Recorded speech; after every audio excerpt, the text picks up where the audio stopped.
이야기는 녹내장은 사실 이제부터 나오는 질환들은 약간 이렇게 걸리시면 되게 무서워하기도 하고 사실 걱정도 많이 하시고 좀 많이 우울해하고 집안에 난리 나는 사람들도 많습니다. 우리 엄마 녹내장 걸렸다 하는 순간에 집에 가족 회의하면서 큰 병원 돌아다니고 이제 이게 진짜 맞는지 치료해야 되는지 아니면 언제까지 보는지 이런 질환들이 이제 나오는데 녹내장에 대해서 아까 설명을 드리자면 이 녹내장은 조금 전에 봤지만 카메라 렌즈가 아니고 뒤에 카메라 필름이 있는데 거기에 시신경에 생기는 질환이고 그래서 그 시신경에 어떤 질환이 생기면 어떻게 되냐 하면 이게 이제 수송못에 대한 사진인데 이렇게 보여요. 수송못의 사진이 이렇게 되는 경우에는 엄청 진행된 녹내장이고 대부분 초기 녹내장은 거의 이렇게 보여서 자기가 녹내장이 있는지 대부분 모릅니다. 모르다가 병원에 찝찝해서 가거나 침침해서 가거나 뭐 그래가지고 가보니까 딴 거는 뭐 다 괜찮다 하고 뭐 노안 때문에 덜 보인다 하는데 갑자기 신경에 녹내장이 있다 이런 얘기를 듣게 되죠. 증상이 없습니다. 그래서 이렇게 돼도 본인이 이렇게 된지 모릅니다. 그래서 이렇게 보이는 게 녹내장이다. 그러면 나중에 어떻게 되냐면 저게 점점 줄어들어서 나무 하나만 보이다가 사라집니다. 그게 이제 녹내장이라는 질환이고 진행을 하면 그래야 되는데 아까 말했지만 어디에 생기는 병인가 하면 여기 이제 신경에 여기에 생기는 질환이죠. 그래서 신경에 생기는 질환이고 신경 모양은 우리가 직접 보면 이게 정상적인 망막인데 여기 신경이 그 카메라 필름이라고 생각하시면 됩니다. 여기 신경이 여기 조그만 신경이 생기는 질환입니다. 요 반지같이 생긴 거 있죠? 반지 두께가 아래 위로 다 두꺼운데 녹내장 생긴 사람이 반지 두께가 달라집니다. 그래서 여기 보면 여기가 요 밑에가 뚱뚱하던 반지 두께가 여기 얇아지고 여기는 거의 없게 됩니다. 그러면서 신경이 점점 죽어가고 증상으로는 아까 이제 시야가 점점 좁아지고 그래서 거의 말기가 돼서 본인이 시력이 곧 실명하기 전까지도 거의 잘 모르다가 이제 어느 순간 갑자기 아침에 일어났는데 이 눈이 안 보이는데 이렇게 돼서 병원에 오는 분도 있습니다. 그래서 그런 질환이고 증상은 아까 말했지만은 증상이 없고 그 다음에 약간 터널 속에 있는 듯한 그런 느낌이고 어떤 증상이 있냐면 또 그 다음에 자기가 시야가 좁아져서 잘 못 느끼는데 시야가 좁아요. 그래서 옆에 공이 나온다든지 이러면 몰라요. 그래서 다치고 또 계단 내려갈 때 얘는 시야가 좁고 얘는 시야가 넓으면 녹내장이 쪽 시야가 좁으면 계단의 밸런스가 안 맞아요. 그래서 자꾸 넘어져요. 이렇게 넘어지고 펜을 찾으라 하는데 이 펜이 어디 있는지 잘 몰라요. 이렇게 요 있네 하는데 이래 봐야 보이고 펜 좀 더 하면 펜이 어디로 하면서 계속 이렇게 찾아야 돼요. 왜냐면 시야가 좁아서 그 시야 안에 펜이 정확하게 들어오기 전까지 펜이 있는지 모릅니다. 그런 증상들이 생깁니다. 시야는 아까 말했듯이 이게 여기 보이는 이게 정상 시야거든요. 이게 암점이고 이건 생리적인 암점이고 그다음에 갑자기 위에가 안 보이고 밑에가 안 보이고 여기 아까 수송못처럼 보이는 부분은 거의 이런 부분에서 이제 생깁니다. 그 생리적 암점이라고 하는 게 있는데 혹시 본인 눈 중에서 안 보이는 부분이 있는 거 아세요? 잘 모르시죠? 그 안 보이는 부분은 어떻게 찾는지 잠깐 해볼까요? 자 우선은 한쪽 눈을 이렇게 감아보세요. 아무 눈이나 괜찮아요. 한쪽 눈을 감고 손가락을 이렇게 앞으로 해서 이 눈은 계속 앞을 보고 손가락을 옆으로 이렇게 옮기다 보면 어느 순간 손가락 이쪽이 안 보이는 방향이 있어요. 저는 한 이쯤인데 보여요. 손가락 따라가면 안 돼요. 자, 눈 한쪽 눈을 감고 눈은 앞을 보고 자, 눈을 저를 보세요. 저를 보고 손가락 이렇게 움직이다 보면 어느 순간 손가락이 한 마디가 안 보이는 부분이 있습니다. 혹시 느끼시는 분 손 들어 보실까요? 네, 이게 바깥쪽으로 가야 돼요. 코 쪽으로 돌리고 감고 바깥쪽으로 이렇게 돌려야 돼요. 네네. 하다 보면 한 마디가 안 보이는 부분이 저는 이쯤이거든요. 그게 생리적인 암점입니다. 모르잖아요, 맞죠? 본인이 몰라요. 암점이 생겨서 누구나 다 있는 거예요. 그 암점은 따라가시면 돼요. 머리가 따라가면은 암점이 안 보입니다. 네. 그렇죠. 이렇게 눈을 정확하게 감아서 바깥쪽으로 이렇게 눈은 앞을 보면서 이렇게 돌리다 보면 한쪽이 여기가 안 보이는 부분이 있습니다. 희한하게. 그게 생리적 암점이고 녹내장 환자분들은 그렇게 점점 늘어나는데 우리도 지금 그런 암점을 못 느끼듯이 증상을 못 느낀다는 거죠. 왜 생기냐면 보통 안압이 증가돼서 생깁니다. 이제 녹내장이 걸리면 그때부터 이제 안압을 낮춰라 하고 뭐 이런 얘기를 하는데 우리나라에서는 안압이 사실 높은 사람이 한 30% 정도 되고 정상 안압이 70%쯤 돼서 그 병원이나 건강검진 가면 안압이 괜찮아서 녹내장이 아니라고 얘기를 하는데 사실 그거는 옛날 이야기고 최근에는 안압이 정상인 분이 70%이기 때문에 꼭 신경사진을 찍어서 확인을 꼭 해야 됩니다. 그래야 이분이 녹내장인지 아닌지를 알 수 있고 안압만으로는 사실 확인할 수는 없는데 그러면 왜 안압이 정상인도 생기냐 이렇게 생기게 되는데 그 안압이 본인한테는 부담스럽기 때문입니다. 우리가 똑같은 사람이 만약에 뭐 RM을 5kg짜리 들어도 어떤 사람은 가뿐하게 들고 어떤 사람은 엄청 무겁죠. 같은 압력이라도 어떤 사람한테는 그게 무겁게 작용하는 거죠. 그래서 녹내장이 생긴다고 알려져 있습니다. 자, 그러면 어떤 사람이 녹내장에 걸릴 가능성이 안타깝게도 40세 이상 성인은 다 걸릴 수 있습니다. 사실 저 포함해서 여기 계신 분들은 모든 분이 녹내장의 위험 요소에 속합니다. 그렇기 때문에 이제 40세 이상 성인에서 우리가 예전에는 건강검진할 때 사진을 다 찍어서 항상 이분이 녹내장인지 찾아내는데 요즘 그게 좀 빠졌거든요. 이 기본 검진에서 빠져 있는데 항상 눈이 침침하거나 불편해서 병원에 가시면 뒤에 신경이 괜찮은지를 꼭 선생님한테 물어봐야 됩니다.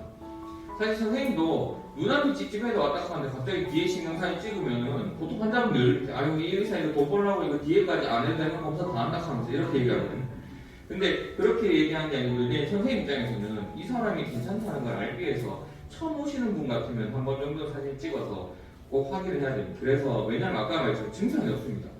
저도 모르고 환자분도 몰라요. 근데 가끔 눈만 앞쪽만 반짝해가지고 앞쪽을 보다가 건강검진인데 녹내장이 많이 진행돼서 다시 오시는 분이 있어요. 아이고 그때 내가 선생님 사진 찍으라 할때 찍을 걸 괜히 암만 찝찝하다 암만 봤는데 보니까 건강검진 갔는데 녹내장이 심하다 해서 다시 왔습니다 하면서 이런 분들이 있습니다. 그래서 꼭 자주 할 필요는 없지만 안과에 혹시 가신 데 있거나 그래서 신경사진 찍은 적이 없으면 반드시 선생님한테 내시 신경이 괜찮은지 물어봐야 됩니다. 그래서 그런 사람들 잘 없어요. 근데 그래야 선생님도 관심 있게 봅니다. 아 이분이 약간 그런 걸 걱정하는구나 하면 있는지 확인해 봐야지 이래 생각하지 앞에만 찝찝하다 하면 앞에만 찝찝하니까 눈물 약주고 그냥 가시고 불편하면 오시라 하거든요. 그래서 그거는 환자분들 스스로가 자기 눈을 관리를 계속 하셔야 됩니다. 그거는. 그래서 40대 이상에서 또 그 다음에 가끔 안과 가면 퍽퍽한 안압 측정을 합니다. 그게 안압 검사거든요. 그래서 안압이 높은 경우 근데 아까 우리가 말했죠. 안압이 정상이라도 녹내장이 생길 수 있으니까 반드시 신경을 봐야 된다고. 그래서 안압이 높은 경우는 당연히 녹내장 위험을 줍니다.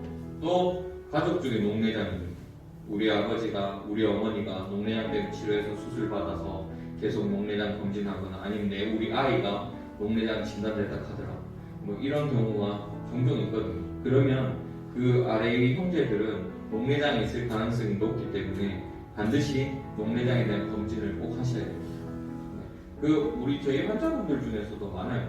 저한테 녹내장 계속 다니다가 갑자기 자식분이 녹내장에 걸려서 다시 같이 오시고 그 다음에 부모님과 자녀 같이 다니시고 그래서 이런 분들이 많거든요. 가족력도 많습니다. 그 다음에 당뇨, 그 다음에 혈압은 고혈압도 있지만 저혈압도 녹내장에 연관됩니다.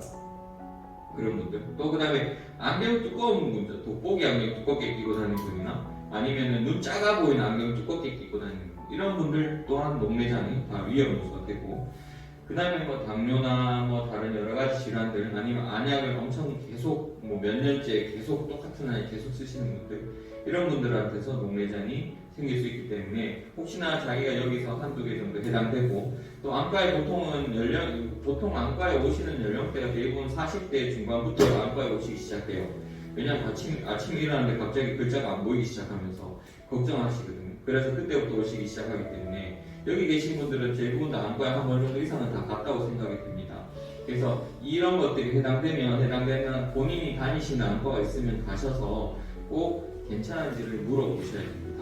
네. 안약 바가지로 계속 사용하고 있는거요? 그 중에 스테로이드 안약이 있어요. 왜 눈 찝찝해서 안약 중에 보통 안약을 2개 주거든요. 선생님들. 하나 눈물약이고 하나 스테로이드인데 그 스테로이드 약이 오래 계속 쓰면 안약이 증가되면서 녹내장이 생깁니다.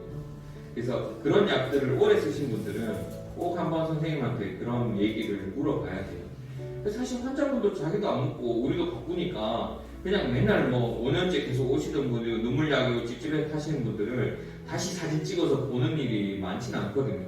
그럼 환자분 가입이 갑자기 이때까지 계속 다녔는데 갑자기 와이프가 하면서 막 이렇게 얘기하시는데 그래서 그런 것들을 환자분 직접 자기 눈 관리하는 것처럼 물어보셔야 선생님도 관심 있게 보고 뭘 해보자 하고 다시 얘기를 하니까 이런 녹내장의 위험 요소가 있는 분들은 꼭 한번 다니시는 안과에서 선생님한테 꼭 물어보시기 바랍니다. 이 진단 어떻게 하냐 선생님한테 물어보면 일단 선생님이 안압도 검사를 하고 그 다음에 안압 검사는 위에서 이렇게 진료실에서 재는 안압이 있어요. 보통 저는 녹내장 환자분은 다 이렇게 재거든요. 그래서 이게 제일 정확한 안압이고 근데 사실 이렇게 재는 선생님이 많지는 않습니다. 사실 여기 있는 계신 분 중에서 직접 선생님이 해서 재는 걸 겪어보지 못한 사람이 대부분일 건데 녹내장이 있는 분들은 다 이렇게 잽니다.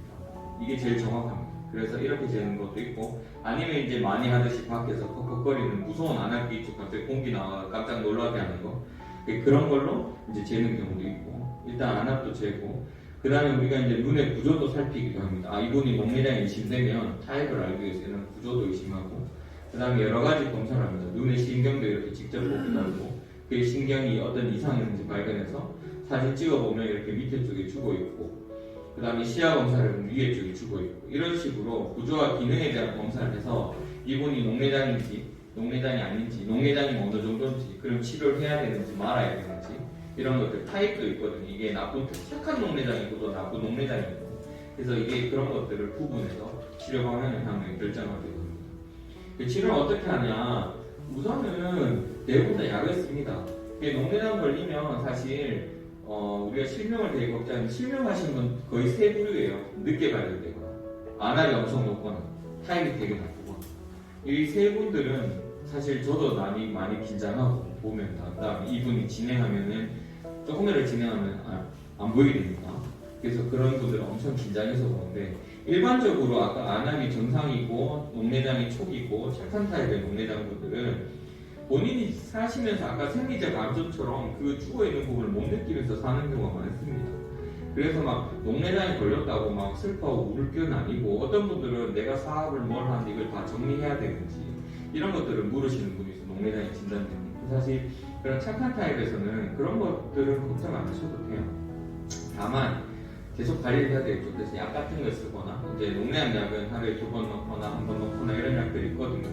그런 약들을 처음으로 시작하게 됩니다. 시작하고 또 그게 하나 해서 계속 진행하면 2개 쓰고 2개 써서 3개 쓰고 3개 쓰고 안 되면 이제 레이저 치료하고 안 되면 수술하고 이런 식으로 해서 모든 치료는 안압을 떨어뜨려서 아까 녹내장에 우리가 그 원인이 안압이라 얘기했잖아요. 안압이 정상이라도 본인한테 부담스러워한다. 그러니까 안압을 떨어뜨리기 위해서 모든 치료를 하는 거고 그래서 모든 치료는 안압을 떨어뜨리는 것이 좋아지는 치료가 아니기 때문에 녹내장은 항상 먼저 발견하는 게 제일 중요합니다. 그래서 수술도 한다. 뭐 이런 안약이 이렇게 많습니다. 뭐 일회용 약도 있고 요즘 눈물약처럼 많은데 그래서 약 쓰다 볼일 다 봐요. 어떤 어르신들은 약을 3개 쓰는데 눈물약도 쓰고 하니까 아침에 한번 넣고 또 넣고 점심 때 넣고 저녁에 넣고 이렇게 해서 약을 엄청 많이 쓰는 분들도 많은데 그래도 그렇게 해서라도 시력을 유지하는 게 중요하기 때문에 약을 그렇게 자주 쓰시고 하시는 분들 이렇게 많고 그리고 이게 되게 중요한 건데 안과에서는 생각보다 가면은 약을 어떻게 써야 되는지 잘 안 가르쳐줘요. 어떻게 얻어야 되는지 이게 이제 올바른 안약 잡아보는데 일단은 약 이름과 유효기간을 잘 확인해야 돼요. 가끔 집에 있는 약이라 아무거나 막 쓰시는 분도 있거든요. 근데 그게 유통기한이 지나는 것도 있어요. 유통기한은 거기 적혀 있는데 일단 따면 한 달에서 한 달 반 뒤에 병에 있는 약은 버려야 됩니다. 왜냐하면 이 병에 있어서 균이 들어가서 이게 약간 물이 썩을 수도 있거든요. 물이 썩을 수도 있고 효과 자체가 떨어지기 때문에 버려야 되고 또 간혹 무전약, 무전정보 이런 거 넣는 분도 있어요. 이게 안연고를 드렸는데 이게 잘못해서 이게 뭐 하다 보니까 무전정보 넣고 갑자기 그래가지고 병원에 오시는 분도 있는데 그래서 이게 정확하게 이 약이 뭔지를 확인하는 게 제일 중요하고 그 다음에 밑에 보시면 밑에 눈썹을 당겨서 넣으셔야 돼요. 안약 넣을 때 이렇게 넣어서 이 밑에 쪽에 넣으시면 됩니다. 밑에 쪽으로 그런 식으로 약을 넣으시면 되고 약을 넣고 난 다음에 원래 원칙은 5분 동안 눈물이 내려가는 길을 막아주는 거예요. 이렇게 막아주면은 녹내장 약제나 또는 일반적인 약제에서도 전신 부작용이 있는 약제가 있습니다. 스테로이드 계열의 이런 약제 넣으면 계속 입안을 헐어요. 그런 부작용이 있고 헐페스 같은 거 생기 입도 막 헐페 이런 부작용이 있는 경우가 있어서 그래서 모든 녹내양약이나 또는 안약들의 원래 정한 원칙은 이렇게 안쪽을 살짝 눌러줘서 밑으로 전신 흡수가 안 되게 하는 겁니다. 그 다음에 약을 몇 가지 넣는다. 그럼 5분 이상 담배를 띄워야 돼요. 어떤 분은 귀찮으니까 넣고 바로 넣고 하는데 당연히 앞에 안약 시켜 내려갑니다. 뒤에 거 넣으면. 그래서 5분 이상 띄워야 약과 약의 효과가 충분히 생기고 또 부작용이 있으면 안과에 전화해서 선생님한테 물어봐야 됩니다. 이 약 넣으니까 어떤 분은 약 먹고 쓰러지는 사람도 있어요. 녹내장 약제는 그런 약제가 많거든요. 입이 마른 사람도 있고 졸리는 사람도 있고 약 먹고 쓰러져서 노실 가는 사람도 있고 그러면은 선생님하고 다시 상의해야 됩니다. 그래서 이런 약 올바른 안약 처방법을 잘 숙지하셔야 되고 녹내양 치료는 뭐 레이저 치료를 뭐 여기 이렇게 구멍 뚫는 레이저 치료하는 경우도 있고 안압 떨어뜨린 치료도 있고 이렇게 녹내양 수술을 해가지고 안압을 낮추는 그런 방법도 있습니다. 여기 또 펌프 같은 것도 넣어서 이렇게 튜브 같은 것도 나오는 것도 있거든요. 이런 식으로 많은 수술을 해서 이제 안압을 낮추고 눈을 살리는 거죠. 예방법은 없냐? 이거 예방하면 안 되나? 사실 예방법이 없습니다. 안타깝게 예방법이 없어서 조기 검진, 조기 발견, 조기 치료. 네, 이게 제일 중요합니다. 그래서 아까 말씀드린 것처럼 다니시는 안과 가셔서 내 시신경이 괜찮은지 꼭 물어보시고 선생님한테 뜨끔하고 이분 뭐 좀 아는 것 같다 하면서 좀 더 엄청 성의 있게 봐주고 또 자세하게 설명해 줍니다. 그래서 항상 조기에 발견하는 게 좋다. 녹내장이란 병에 대해서 정리를 하자면 일단 증상이 없다. 본인이 느낄 수가 없고 아무런 것도 없는데 안과 가셔서 항상 녹내장이 있는지를 물어보셔야 된다. 그리고 가족력이 아까 녹내장 위험군에 해당하시는 분들은 반드시 녹내장에 대한 검진을 하시는 것이 좋다.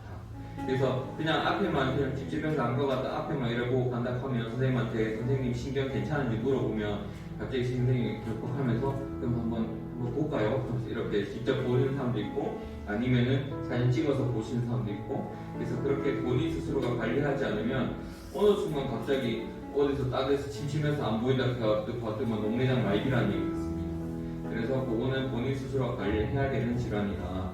조기에 발견하는 게 제일 중요하고 조기에 발견하면 아까 착한 타입의 녹내장, 그 다음에 초기 녹내장, 안압이 높지 않은 타입에서는 충분히 증상을 느끼지 않으면서 지낼 수 있다.